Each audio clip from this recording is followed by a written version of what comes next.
Hoje nós vamos ler o capítulo 11 de Apocalipse, que começa com os primeiros 14 versículos, falando acerca das duas testemunhas.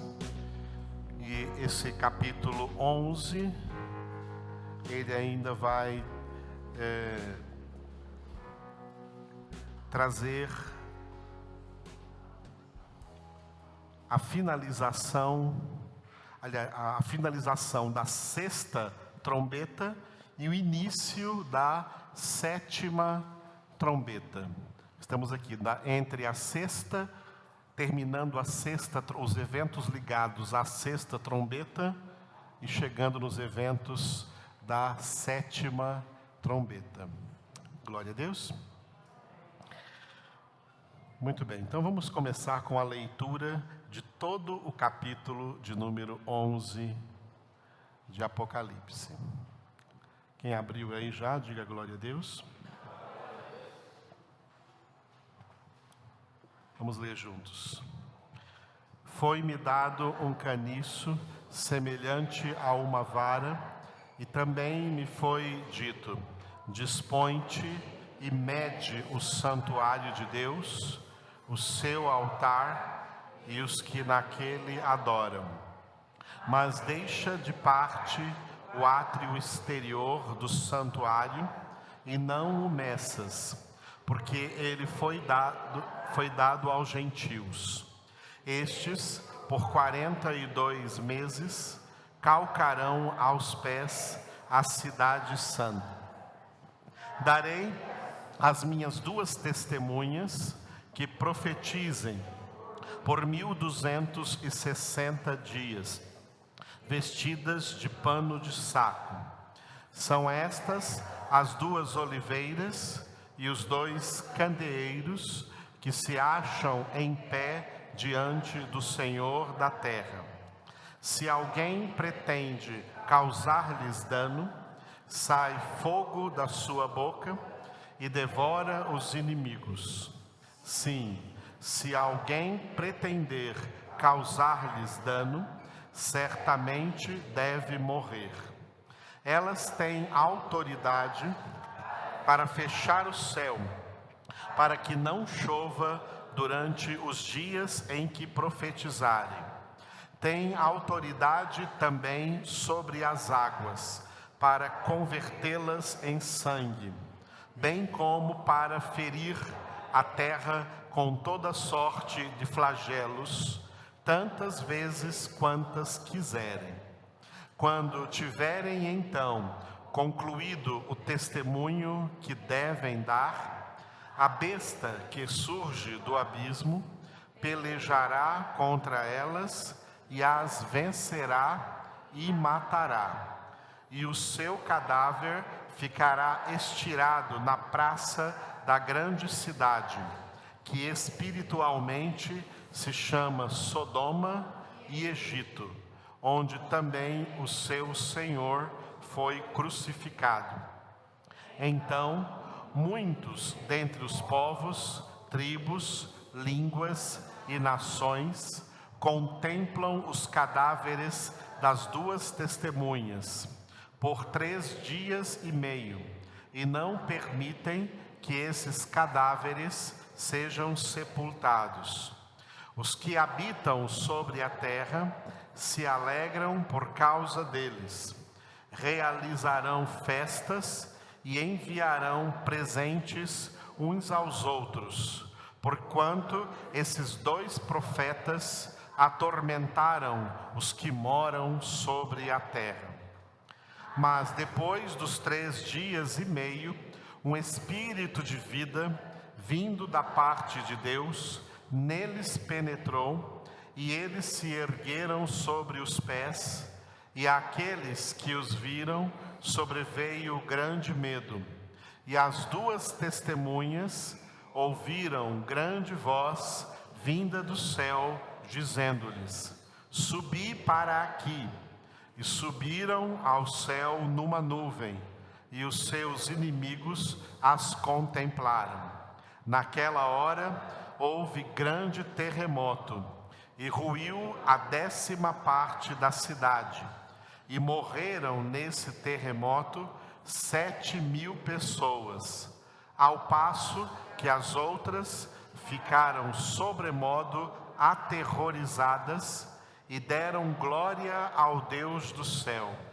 Passou o segundo ai, eis que sem demora vem o terceiro ai. O sétimo anjo tocou a trombeta, e houve no céu grandes vozes, dizendo: o reino do mundo se tornou de nosso Senhor e do seu Cristo, e ele reinará pelos séculos dos séculos. E os 24 anciãos que se encontram sentados no seu trono diante de Deus, prostraram-se sobre o seu rosto e adoraram a Deus, dizendo: graças te damos, Senhor Deus Todo-Poderoso, que és e que eras, porque assumiste o teu grande poder e passaste a reinar. Na verdade, as nações se enfureceram.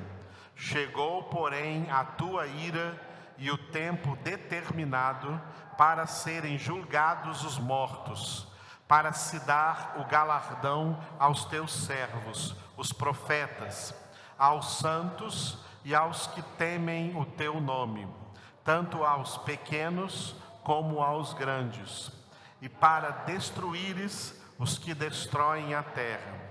Abriu-se então o santuário de Deus que se acha no céu, e foi vista a arca da aliança no seu santuário. Sobrevieram relâmpagos, vozes, trovões, terremoto e grande saraivada. Aleluia. Muito bem. Primeiro dos versículos de 1 a 14, nós lemos aqui esse texto acerca dessas duas testemunhas, desses dois pregadores. E nós vimos no primeiro versículo deste capítulo 11, versículo 1, a palavra de Deus sendo representada por uma vara de medir.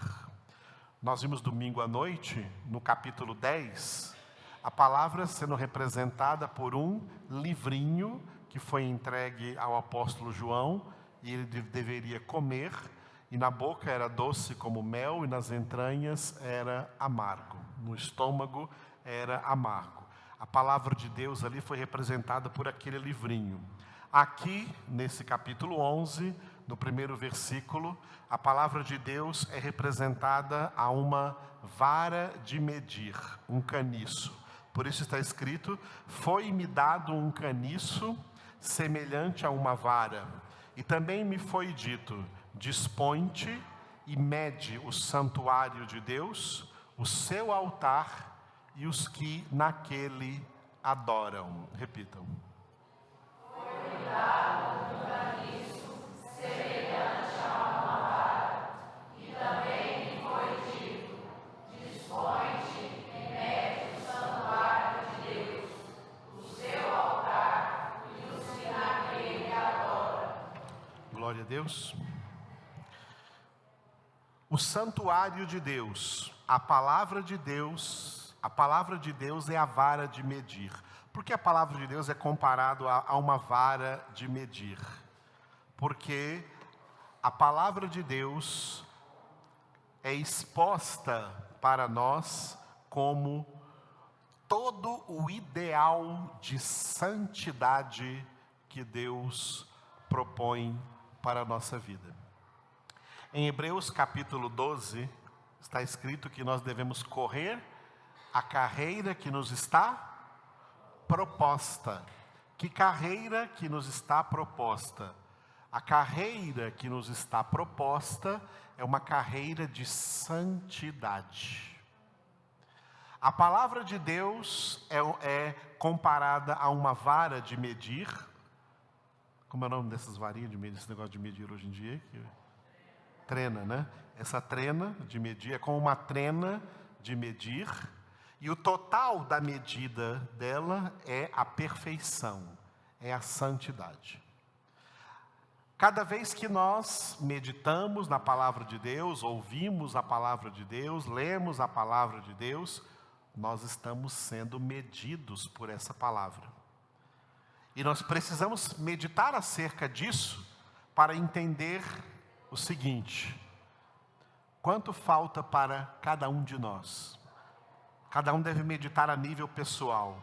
Quanto falta para mim, eu mesmo pessoalmente, atingir toda essa medida de santidade? Estamos sendo medidos o tempo todo.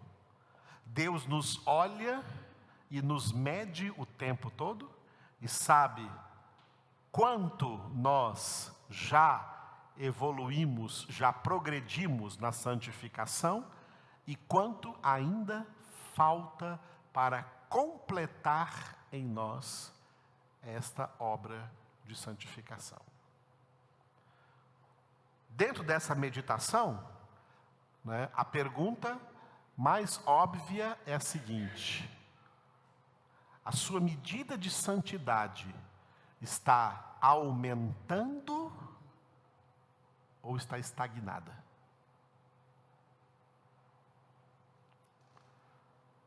Porque a palavra está medindo você. A palavra é a trena de Deus. E Deus está medindo você. Ele está medindo a mim. A sua santidade, a sua santificação está progredindo. Esse ano você está mais santo do que estava há um ano atrás, ou está a mesma coisa? Se tiver a mesma coisa,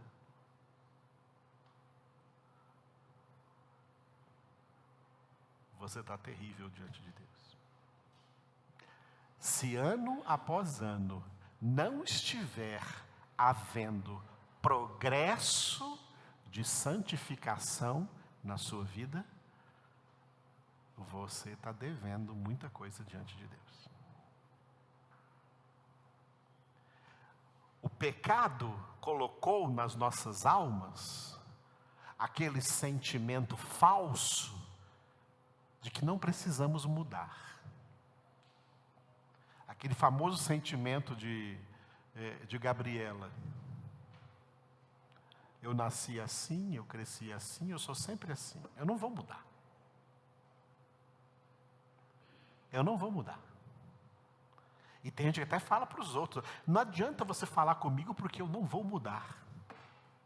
Oh, que maravilha. Você não vai mudar porque você se ama do jeito que você é. E é por isso que não vai mudar. Só que Deus não ama o jeito que você é. Deus não ama o jeito que nós somos. Deus quer nos transformar na perfeita imagem do seu Filho Jesus Cristo. Deus não quer que você seja como você é, não. Deus não te aceita do jeito que você é. Essas pregações que pregam por aí afora, Deus te aceita do jeito que você é mentira. Pregação mentirosa. Deus não te aceita do jeito que você é. Vou mais longe.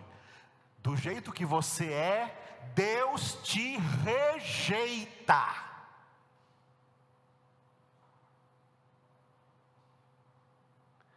Para ser aceito diante de Deus,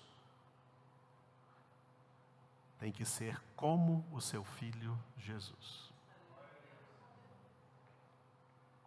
Por isso Jesus disse aos seus discípulos assim, que uma coisa só basta para o discípulo. Basta para o discípulo ser como o seu mestre.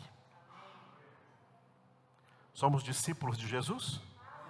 Então temos que ser como Jesus, pensar como Jesus, sentir como Jesus, querer a mesma coisa que Jesus quer,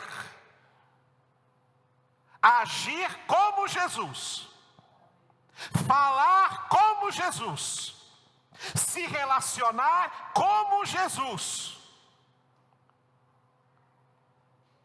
Porque é a única forma de sermos aceitos pelo Pai, porque nos vendo imitadores de Cristo, nos vendo semelhante a Cristo, o Pai vai dizer: você é igualzinho ao meu filho. Então você é meu filho. Ser filho de Deus é ser imitador de Cristo. E não vem com essa hipocrisia de dizer assim: mas isso é impossível. Não, a Bíblia diz: tudo é possível ao que crê. Você crê? Se não crê, está fazendo o que aqui? Você crê? Então tudo é possível ao que crê? O apóstolo Paulo disse, 1 Coríntios 11:1: sede meus imitadores, como eu sou de Cristo. Gálatas 2:20: eu, o velho Paulo, estou crucificado com Cristo. Já não mais vivo eu, mas Cristo vive em mim. E a minha vida presente agora na carne, eu a vivo pela fé no Filho de Deus, que me amou e a si mesmo se entregou por mim. Sabe o que Paulo estava dizendo? Eu não quero mais ser eu quero ser Cristo. Eu não quero mais eu, Paulo, viver, eu quero Cristo vivendo em mim. Eu quero ser como Cristo. E aí Paulo fala assim, 1 Coríntios 9: por essa razão eu castigo a mim mesmo. Eu sou duro comigo mesmo. Eu castigo o meu corpo e obrigo o meu corpo a servir a Cristo, para que depois de eu ter pregado a outros, não venha eu mesmo a ser desqualificado. Eu me obrigo. Isso significa aquele esforço ao qual Jesus se referiu em Mateus capítulo 11, quando ele disse: o reino dos céus é arrebatado por esforço. E os que se esforçam contra si mesmo, se esforçam para praticar a perseverança,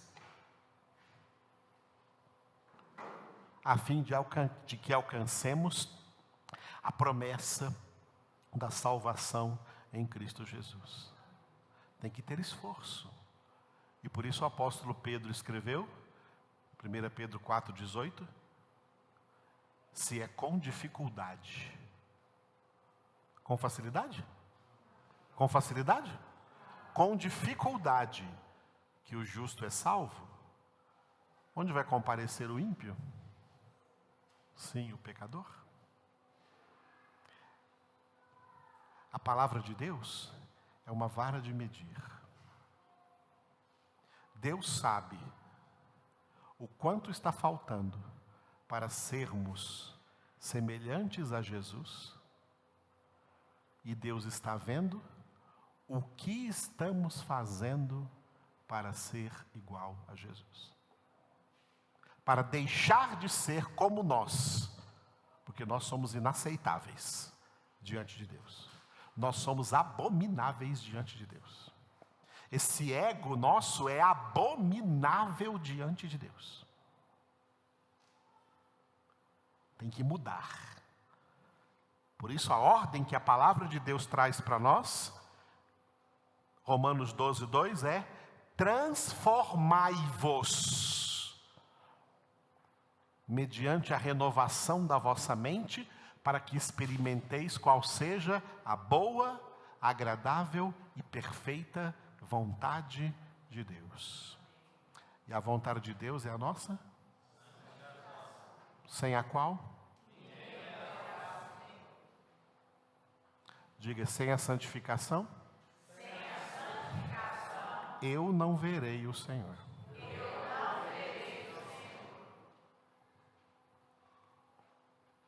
Como minha avó dizia, pode tirar o cavalinho da chuva. Já ouviu isso? Sem santificação, ninguém verá o Senhor. E a santificação é uma obra dura, é uma obra difícil. Por isso que a entrada no céu, ganhar a vida eterna, Jesus comparou como o entrar pela porta estreita e andar pelo caminho apertado, cujo fim é a vida eterna. Porque a porta larga e o caminho espaçoso que o mundo vive aí, o fim é a condenação eterna. Não é fácil ir para o céu, não, amados. Já foram naqueles parques de diversões, em que tem uma medida lá para medir a criança que vai entrar? Só pode entrar naquela medida. O céu tem uma medida, só pode entrar se for naquela medida. Se for naquela medida. Nem mais nem menos, é naquela medida. E a medida para entrar no céu é Cristo. Nós temos que nos amoldar a Cristo. Cristo não vai se amoldar a nós. Ele já fez isso. Ele já se amoldou à nossa condição de pecado, mesmo sem ter pecado, se fez pecado por nós na cruz do Calvário. Para que agora nós, que fomos por Ele salvos, nos amoldemos a Ele. O nosso molde agora é Cristo. O nosso modelo a seguir agora é Cristo. E a pergunta então é: quanto falta para eu ser igual a Jesus? Repita comigo, quanto falta para eu, diga eu, você assim, volta a fazer eu, ser igual a Jesus. Quanto falta? Só um tantinho? Então tem muito trabalho. Muito trabalho. Está esperando o quê? Muito trabalho. Nós estamos sendo medidos. E Deus espera ver um progresso. Quanto mais o tempo passa, Deus espera ver um progresso na nossa transformação. O meu filho realmente ele está crescendo. Ele ainda não é igual ao meu filho Jesus, mas ele está progredindo, ele está perseverando, ele está se esforçando, ele está orando, ele está sofrendo, ele está buscando. E ele tem mudado já condutas, tem mudado já jeito de falar, tem mudado já maneiras de se comportar, tem mudado já maneiras de se relacionar. A pergunta agora é: Deus está vendo progresso na sua transformação? Deus está vendo progresso na sua santificação?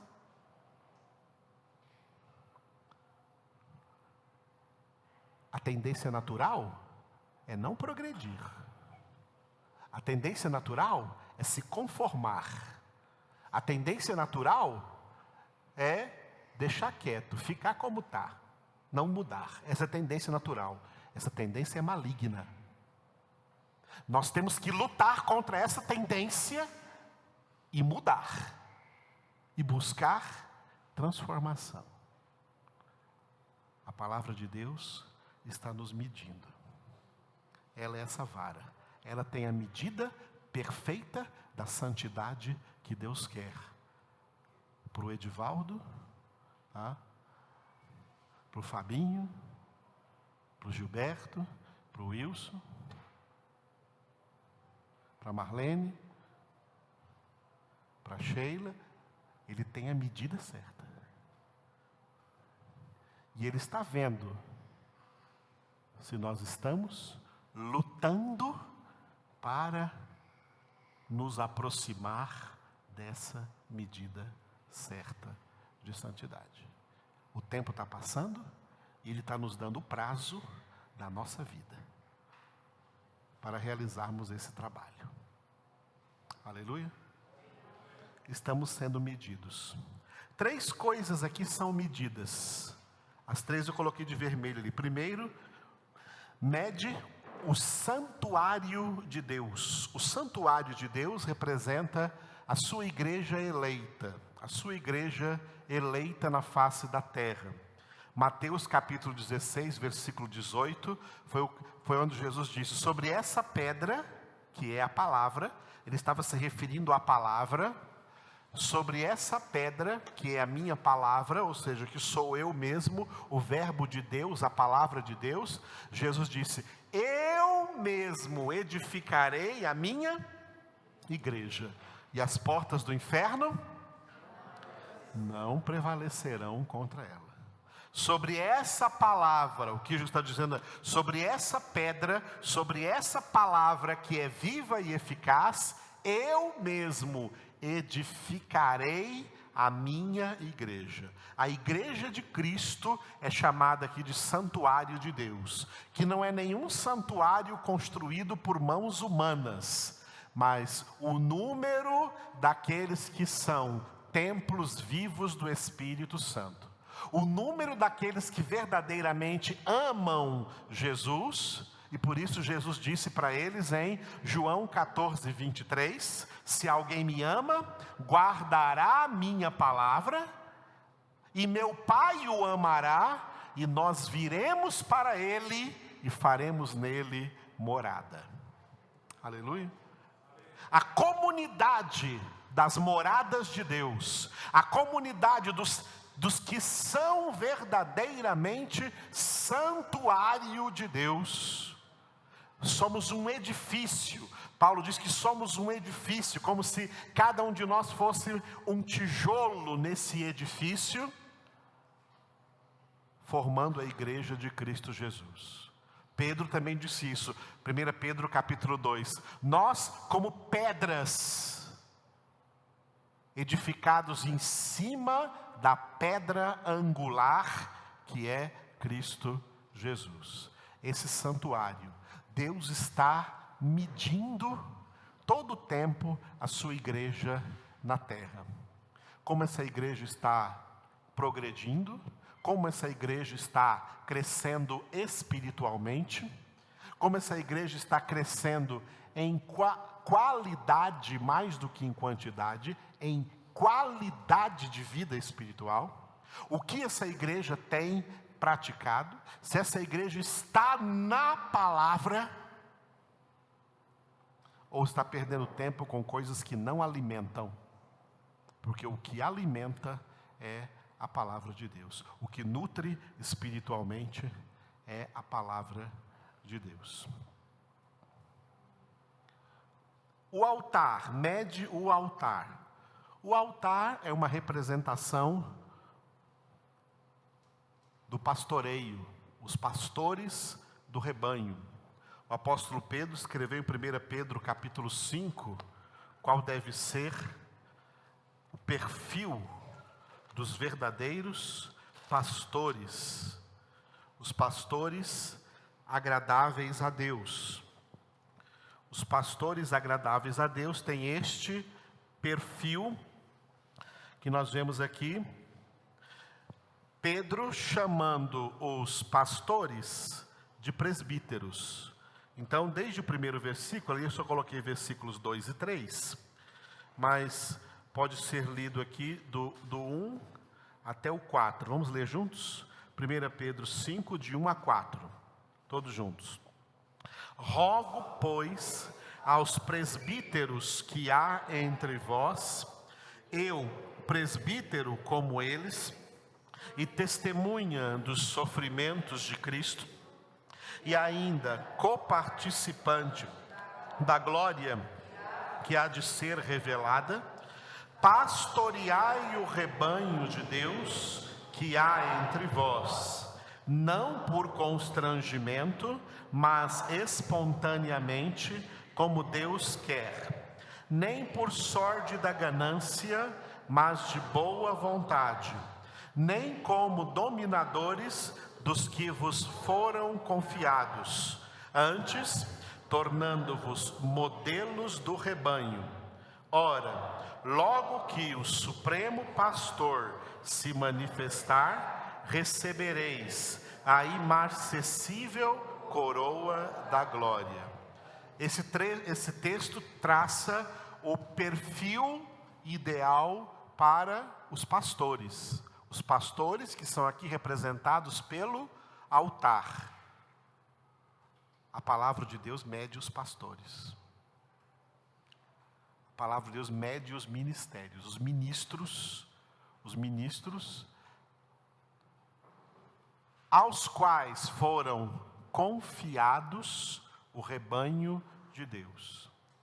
E a palavra pastor, da metáfora de pastor de ovelhas, como pastor de ovelhas, conduz as ovelhas aos pastos verdejantes, aí chegando lá elas comem, o pastor come por elas? O pastor come o pasto? Ele conduz as ovelhas, uma vez que elas estão conduzidas, elas comem o pasto. O pastor conduz as ovelhas às verdes pastagens da palavra. Ou seja, o ministério pastoral é ensinar para o rebanho toda a palavra e ser para o rebanho modelo de ovelha. Esse é o ministério pastoral. O ministério pastoral é isso aqui, ó. O pastor é alguém que vai dizer para o rebanho: vocês são ovelhas de Jesus. Eu também sou ovelha, mas eu sou uma ovelha que Deus colocou aqui para que vocês sigam o exemplo. Eu quero ensinar para vocês, com o meu exemplo de vida, o que é ser uma ovelha de Cristo Jesus. Isso aqui é o ministério pastoral, que é de grande responsabilidade. Pastor não é animador de plateia. E não foi colocado à frente das pessoas para pregar a si mesmos ou suas próprias ideias. Como mensageiro de Deus, o mensageiro não inventa mensagens. O mensageiro entrega as mensagens. O dono da mensagem é Deus. O ministério pastoral é medido. E os pastores serão julgados pela forma como eles pastorearam. Particularmente, eu me sinto muito à vontade de chegar na presença de Deus, porque tudo que eu tenho feito é tentado levar todos vocês a comer das mais verdes pastagens da palavra de Deus.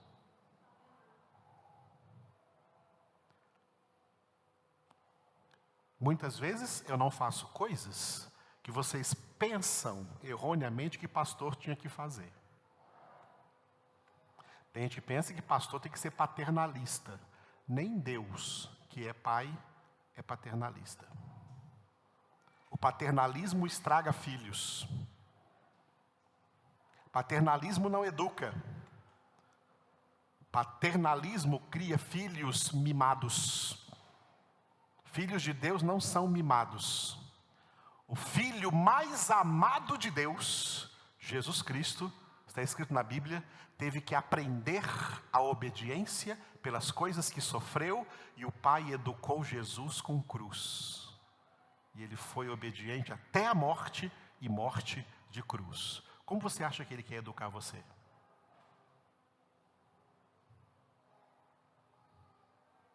Porque se estáis sem disciplina, não sois filhos, sois bastardos. Agora, todo aquele que o pai recebe como filho, ele usa a vara, ele usa o castigo, Ele usa a disciplina, porque Ele quer santificar. Esse castigo é para o bem. Essa vara é para o bem. Deus não é paternalista. Muita gente quer que Deus seja paternalista. Ou quer que o pastor seja paternalista. Não, o pastor nem pai é. Jesus disse: a ninguém chameis de pai sobre a terra, porque um só é o vosso pai, e vós sois todos irmãos. O pastor é um irmão que Deus instruiu e colocou à frente dos demais irmãos para ajudá-los com toda essa instrução da palavra de Deus. E por isso que eu gosto de ler também na Bíblia, eu vou ler com vocês agora, o versículo de Jeremias, capítulo 3, onde está escrito qual é o pastor segundo o coração de Deus. Jeremias 3,15. Jeremias 3,15. É o versículo que profetiza para o Novo Testamento, para a Igreja de Cristo, por isso que ele aparece no futuro, no verbo futuro. Deus dizendo assim através do profeta Jeremias: dar-vos-ei pastores segundo o meu coração, que vos apacentem com conhecimento e com inteligência. Repitam.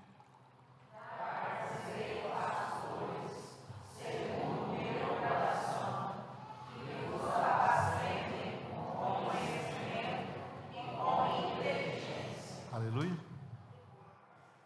É assim que eu apacento vocês, com conhecimento e com inteligência. Eu não apacento vocês passando a mão na cabecinha de ninguém. Eu quero transmitir para vocês o conhecimento da vida eterna. A palavra de Deus, porque é isso que vai levar vocês para o céu. Eu passar a mão na cabecinha de vocês não leva ninguém para o céu. Mas a palavra de Deus que eu estou ensinando leva vocês para o céu. Aleluia. Por isso que esse ano, amanhã, depois de amanhã, aliás, sexta-feira, nós começamos aqui o nosso seminário de 2018 com a Epístola de Paulo aos Romanos. Para que vocês recebam conhecimento, ciência, inteligência dessa palavra de Deus, essa carta profunda aí de Paulo aos Romanos, aqui no contexto do Novo Testamento, para que você seja uma ovelha alimentada da palavra e possa estar sendo pastoreada pelo Supremo Pastor, que é Cristo Jesus.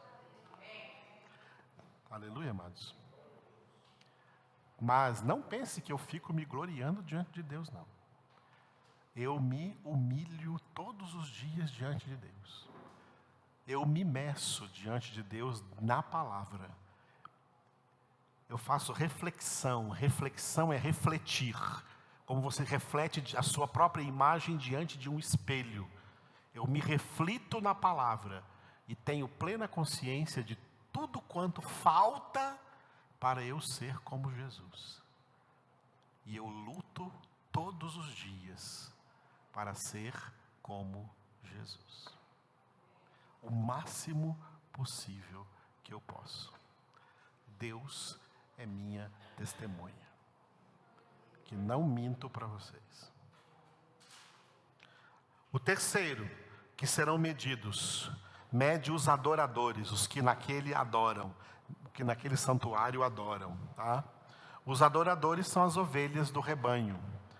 Como nós lemos aí em Pedro, o perfil do pastor, vamos ler o perfil das ovelhas, que nós passamos aqui já o ano passado, né?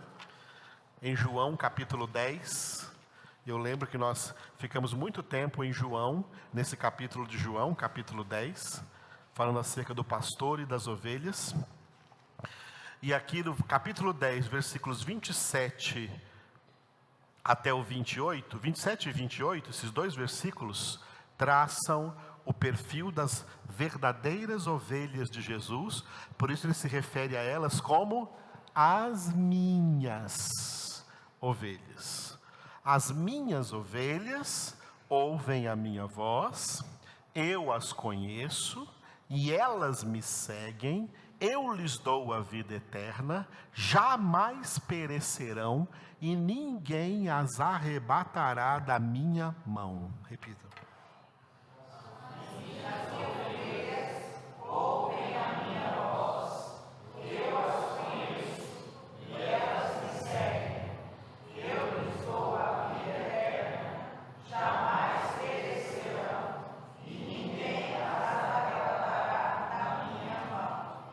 Dá para numerar aí os fatores que indicam o perfil de cada das verdadeiras ovelhas. Jesus diz assim, primeiro, número 1 aí, ó, repita só a primeira parte. As minhas ovelhas ouvem a minha voz. O que isso significa? Elas meditam de dia e de noite na minha palavra. Elas têm o prazer na minha palavra e movidas por esse prazer meditam de dia e de noite. Ouvir a voz do Senhor hoje é meditar de dia e de noite na sua palavra. Elas ouvem a minha voz. Ouvir a minha voz significa também me obedecer. Ouvir tem esse duplo sentido de ouvir e de obedecer aquilo que se ouve. De ouvir e de praticar aquilo que se ouve, porque se é alguém que ouve, mas não pratica, não é das minhas ovelhas. Quem ouve, mas não pratica, quem ouve, mas não obedece, é semelhante ao homem imprudente, insensato, que está edificando a sua casa sobre a areia. A areia representa instabilidade. É algo terrível. Estou cansado de ver isso e Deus me mostra isso. Crentes instáveis. O que é o contrário de instabilidade? Estabilidade. Jesus está dizendo que as suas ovelhas não são instáveis, pessoas instáveis. Pessoas instáveis são pessoas desequilibradas. Pessoas instáveis não param de pé. Pessoas instáveis são carnais, vivem de altos e baixos. As minhas ovelhas ouvem a minha voz e as praticam. Ouve a minha palavra e pratica. Aquele que ouve e pratica, aquele que ouve e obedece, é semelhante ao homem prudente que edificou a sua casa sobre a rocha. Será inabalável. É um povo estável. No céu só vai ter gente estável. Gente firme, gente que edificou a sua vida sobre a rocha, e a única maneira de fazer isso é praticar a palavra que estamos ouvindo. Ouvir a palavra e obedecer a palavra. Não é questionar a palavra, não, é obedecer a palavra. Ah, estou ouvindo a palavra, mas será que o que o pastor está falando está correto? O povo de Bereia veio, Atos 17, e perguntou para Paulo, mostra-nos nas escrituras, se é assim mesmo, do jeito que você está pregando. É isso que eu faço aqui. Eu mostro para vocês na Bíblia inteira o que é que eu estou pregando. Eu faço isso ou não? Então, se você não obedecer, não pense que está não obedecendo ao Edivaldo. Edivaldo não é nada. Ele está não obedecendo ao supremo pastor, que é Jesus, porque eu não prego palavra minha, a palavra é dele. Você é a ovelha de Jesus? Ele disse, as minhas ovelhas ouvem a minha voz. E esse ouvir tem duplo sentido. Receber a palavra e praticar a palavra. Isso é ouvir. Aí vem o segundo ponto, diga. Eu as conheço. Este é o selo do firme fundamento de Deus, que Paulo escreveu em 2 Timóteo 2,19. O firme fundamento de Deus permanece tendo este selo. O Senhor conhece os que lhe pertencem. Ou seja, o Senhor conhece quem está ouvindo e praticando. O Senhor sonda mentes e corações, está conosco 24 horas por dia, nos vê toda hora e vê quem está ouvindo e praticando. Porque Ele conhece as suas ovelhas que estão fazendo isso. As ovelhas dele ouvem e praticam, Ele as conhece. É por isso que em Mateus capítulo 7 está escrito assim, ó: muitos me dirão naquele dia: Senhor, Senhor, em teu nome fizemos isso e aquilo. E eu lhes responderei explicitamente: apartai-vos de mim, obreiros da iniquidade, porque eu nunca vos conheci. Eu conheço as minhas ovelhas, porque as minhas ovelhas ouvem a minha voz. Não está bem claro, irmãos? Está bem claro? Será que, né? Dá para ser mais claro? Está bem claro? Está bem claro? E o terceiro item, diga ainda no versículo 27, diga: elas me seguem. O que eu acabei de falar há pouco tempo atrás, há poucos minutos atrás. Seguir aqui é imitá-lo. Elas seguem o meu exemplo, elas seguem o meu modelo, elas seguem o caminho que eu deixei traçado. Eu sou o caminho, a verdade e a vida. Elas não se desviam desse caminho nem para a direita nem para a esquerda. Elas correm a carreira que lhes está proposta com o olhar delas fixo em mim, que sou o autor e consumador da sua fé. Elas me seguem. Elas não seguem estranhos, elas seguem a mim. As minhas ovelhas, aqui no contexto ainda de João 10, as minhas ovelhas não ouvem a voz de estranhos, as minhas ovelhas não seguem a estranhos, as minhas ovelhas ouvem a minha voz, e elas me seguem. Terceira parte do perfil. Quarta parte do perfil, versículo 28, primeira frase do versículo 28, diga: eu lhes dou a vida eterna. Para quem Jesus dá a vida eterna? Exclusivamente para as suas ovelhas. Aleluia. Hoje em dia aí no mundo, aí, né, nessa hipocrisia que vive a sociedade ímpia, tem um negócio chamado de inclusão social. Né? Inclusão social. Até as igrejas estão sendo convidadas a fazer parte da inclusão social. A igreja tem que incluir todo mundo, não pode discriminar ninguém. Amados, o que Jesus faz é uma exclusão. Jesus não quer um povo inclusivo, Ele quer um povo exclusivo.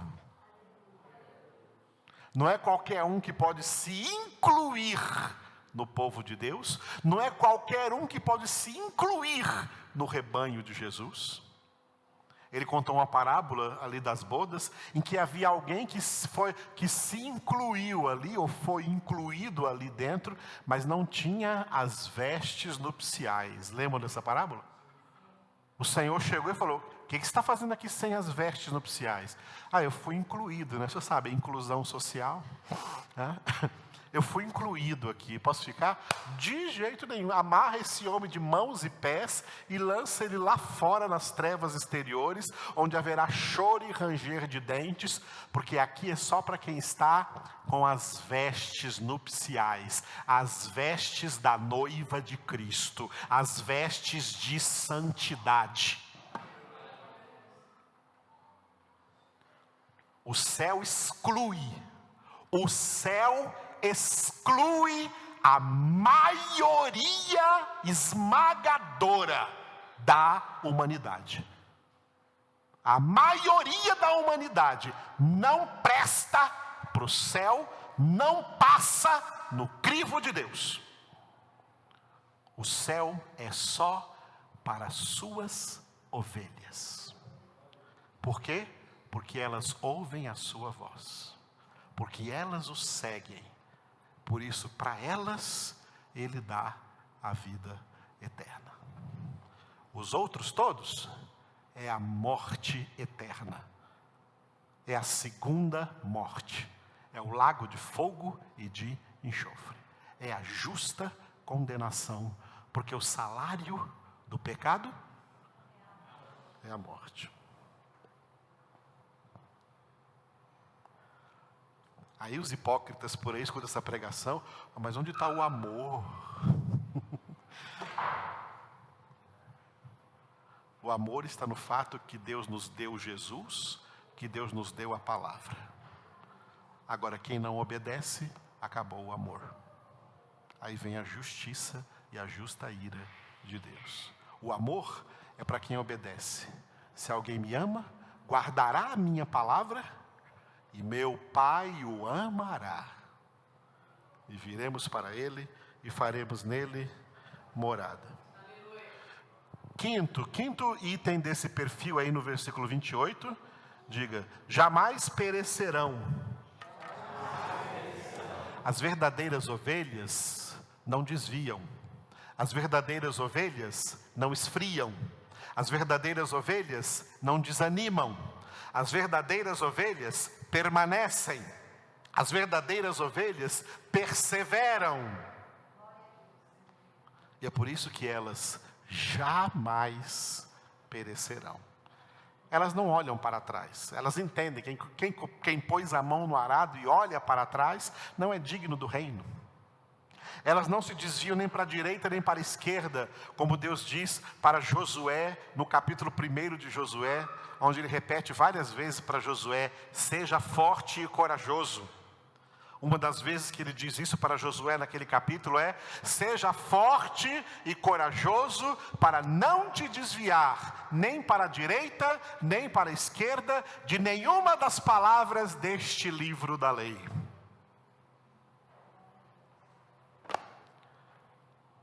Quem permanece não perecerá. O Salmo 91 diz isso para essa pessoa: 1000 caem ao teu lado, 10.000 à tua direita, tu não serás atingido. Por que tu não serás atingido? Porque tu estás no caminho. Os 1000 que caíram ao teu lado esquerdo saíram do caminho, desviaram para a esquerda. É o desvio do legalismo. Os 10.000, que é muito mais, se desviaram para a direita, caem à tua direita, são os que se desviam para o liberalismo. Tu permaneces no caminho, por isso tu não serás atingido, por isso jamais perecerão. Perseverando no caminho, jamais pereceremos. Por isso nós vamos chegar em João 15, em março, né? João 15, onde Jesus começa com uma repetição do verbo permanecer. Se permanecerdes em mim, as minhas palavras permanecerem em vós. Quem permanece em mim, eu permaneço nele. Se permanecerdes em mim, permanecei em mim. Quem permanece em Cristo, quem permanece no caminho, jamais perecerá. E o último item desse perfil aí no versículo 28, diga: ninguém as arrebatará da minha mão. Pessoa alguma, situação alguma, demônio nenhum, ninguém rouba as ovelhas de Cristo Jesus. Ninguém. Lucas 10:19 ele disse: eu vos dei autoridade para pisar de serpentes, escorpiões e todo o poder do inimigo, e nada absolutamente vos causará dano. Ninguém rouba as verdadeiras ovelhas de Jesus. Porque Ele tem sobre elas um cuidado especial. É por elas que Ele roga, é a elas que Ele guarda, é a elas que Ele protege, a elas que Ele guia a pastos verdejantes, restaura as forças de sua alma, refrigera a sua alma, prepara para elas uma mesa na presença do inimigo, unge sua cabeça com óleo, seu cálice transborda, Ele faz com que bondade e misericórdia sigam todos os dias das suas vidas, para que habitem na casa do Senhor para todo sempre. Ninguém as arrebatará das mãos do Senhor. Podem até matar o corpo, mas não podem matar a alma. Então, Ele cuida de nós. Maravilhoso esses 2 versículos ali de João 27 e 28. A palavra de Deus está medindo a todos nós. Somos das suas ovelhas? Você é uma de suas ovelhas? Você se encaixa nesse perfil? Repita comigo o perfil. Todos os itens do perfil, diga: as minhas ovelhas ouvem a minha voz. Eu as conheço. Elas me seguem. Eu lhes dou a vida eterna. Jamais perecerão. Ninguém as arrebatará da minha mão.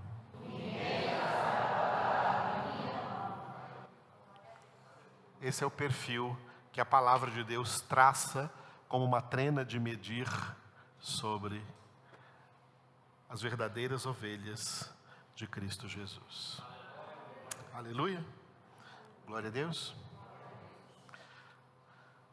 Aleluia. Encerrando o capítulo 11, que nós lemos inteiro aqui, o capítulo 11, ele vai encerrar, iniciando a 7ª trombeta, que é o terceiro ai. As 3 últimas trombetas são 3 ais. Primeiro ai, segundo ai e terceiro ai. E esse texto aqui da 7ª trombeta, ele começa aqui no capítulo 11, versículo 15, e vai até o capítulo 15, versículo 8. Então, tem muita coisa aí dentro desta 7ª e última trombeta. E depois da 7ª trombeta vem então as 7 taças, né?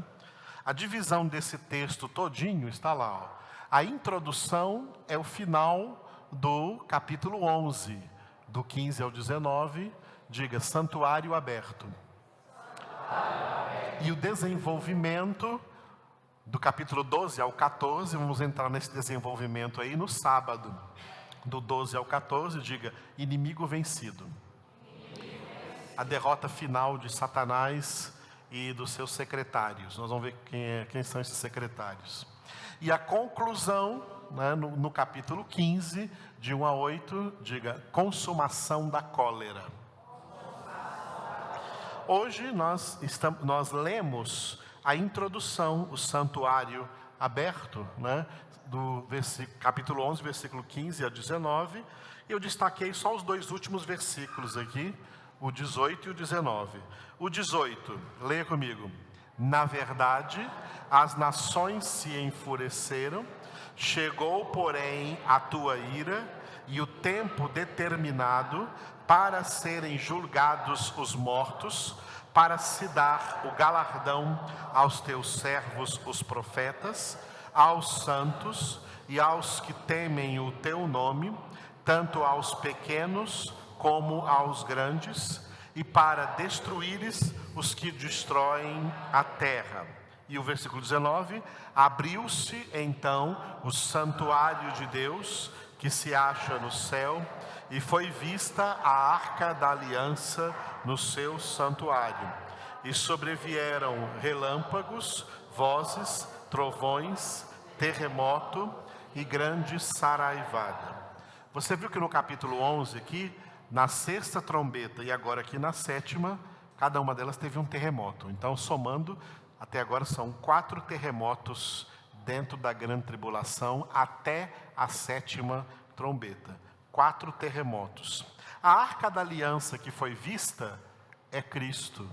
Jesus é a nossa arca da aliança. Nós não precisamos hoje ter nenhuma arquinha da aliança de madeira por aí não, porque Jesus é a nossa arca da aliança. E chegado o tempo para serem 3 coisas, tem 3 para ali naquele versículo 18, diga, para serem julgados os mortos, porque eles vão ressuscitar para comparecer diante do grande trono branco. Os salvos, esses mortos aí, são os mortos condenados, porque os salvos não entram em juízo. Jesus disse isso em João capítulo 5, né? Aqueles que creem nele, creem na sua palavra, não entram em juízo, mas passaram da morte para a vida. Os salvos terão juízo das obras, do que fizeram aqui na terra, lá no céu, porque eles já estão salvos. Agora, esses mortos vão ressuscitar no fim do milênio ainda, para comparecerem diante do grande trono branco e serem lançados no lago de fogo e de enxofre, porque esse julgamento é de condenação. Segundo, diga, para se dar o galardão. Galardão significa recompensa aos servos, aos profetas, aos santos, aos tementes que temem o nome do Senhor, tanto pequenos como os grandes. Ou seja, a recompensa de todos os santos, de todos os crentes, é o céu com Cristo Jesus. E para destruírem os que destroem a terra. A humanidade está destruindo a terra para tirar as riquezas da terra e acumular para si mesmos. Tá? Essas pessoas serão destruídas. Tá? Destruídas porque elas colaboraram com a destruição da terra que Deus criou, para que todo mundo tivesse todos os recursos e riquezas dessa terra para viver uma vida digna aqui na terra. E muita gente não consegue viver uma vida digna porque os recursos são recolhidos por um pequeno grupo de pessoas super ricas, que para se tornarem super ricas, estão destruindo o planeta. Elas serão destruídas. Essa hora vai chegar, e aqui então encerra o capítulo 11 e iniciou a 7ª trombeta. Continuaremos nessa 7ª trombeta, então, no capítulo 12, no sábado, 7h30, em nome de Jesus. Amém, queridos? Glória a Deus. Estamos encerrando hoje o mês de janeiro, né? Só faltam 11 meses para esse ano acabar agora, né? Então, vamos começar fevereiro aí muito bem. Nosso primeiro ato em fevereiro é dia 2 de fevereiro, com o nosso seminário.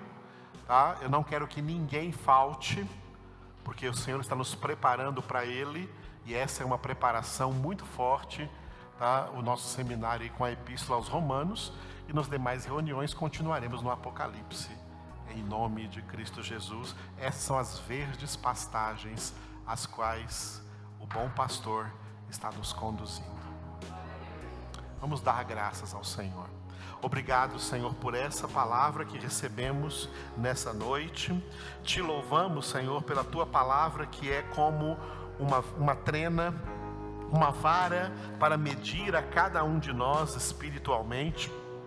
Medir, Senhor, como está a nossa vida espiritual, e nós verdadeiramente precisamos de Ti, Senhor.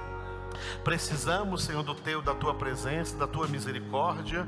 Precisamos receber de Ti sabedoria. Está escrito: se alguém necessita de sabedoria, peça a Deus, que a todos dá liberalmente e nada lhes impropera. Nós pedimos a Ti, Senhor, dá-nos sabedoria para viver esses últimos dias que estamos vivendo nessa terra, buscando, Senhor, a Tua presença. Como está escrito na Tua palavra, para que nós, aleluia, andemos não como nécios, e sim como sábios, remindo o tempo, porque os dias que estamos vivendo são dias maus. Mas o Senhor já nos deu graça suficiente em Cristo Jesus para suportarmos todas as coisas e crescermos nesses dias espiritualmente, para sermos em tudo mais que vencedores. E nós pedimos a Ti, Senhor, todos nós que estamos presentes, dá-nos, Senhor, a graça de progredir na nossa santificação, de evoluir, de crescer, Senhor, na transformação de nossa vida. Dá-nos coragem para ser duros conosco mesmos, Senhor, crucificar a nossa carne, não realizando os seus desejos, mas obrigando-a a fazer a Tua vontade. Faça-nos essas pessoas corajosas, Senhor, que não são tímidas, ó Deus, que têm vitória sobre o diabo, sobre a carne, sobre o pecado, sobre o mundo, em nome de Cristo Jesus. Aleluia.